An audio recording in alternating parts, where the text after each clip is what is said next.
Hello everyone, আরও একটা mini ব্লগে তোমাদের জানাই অনেক স্বাগত। ভিডিওটা ছিল ষষ্ঠীর দিনের ব্লগ, আর যতটুকু আমার সামর্থ্যের মধ্যে ছিল ততটুকু দিয়েই আমি ষষ্ঠী মাকে পুজো করেছি। আচ্ছা, আমাদের শ্বশুরবাড়িতে কিন্তু অনেক ধরনের নিয়ম আছে, সেগুলো আমার শাশুড়ি মাও জানে না, এগুলো কোনোদিনও করা হয়নি।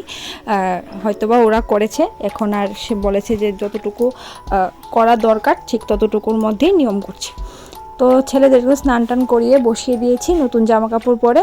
তোমাদের বলেছিলাম জামা কাপড়গুলো আমি মিশো থেকে এনেছি, আর মিশো থেকে জামা কাপড়গুলো খুবই ভালো পড়েছে।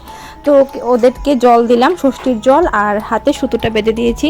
আচ্ছা, এবার অনেকেই বলেছে যে এবার নাকি ষষ্ঠী ভালো না, হেনা তেনা অনেক কথা বলেছে। তো এবার পঞ্জিকাতে দেখলাম যে না, ষষ্ঠী ভালো।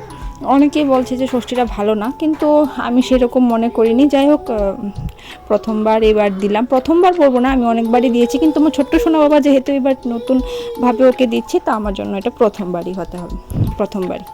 তো দেখো, আমি ওদের প্রাণ ভরে আশীর্বাদ করলাম, আর ষষ্ঠী মাকে এটাই বললাম যে আমার যদি কোনো ভুল ত্রুটি হয়ে থাকে অবশ্যই আমাকে ক্ষমা করে দিও, আর আশীর্বাদ করো যাতে আমি প্রত্যেক বছর আমার ছেলেদের আমি ষষ্ঠী দিতে পারি। আর শাশুড়ি মা আমাদের ষষ্ঠী দেয়নি, আমি সব কিছুই আয়োজন করেছিলাম, ওনার কি হয়েছে জানি না, উনি এর মধ্যে ছিল না।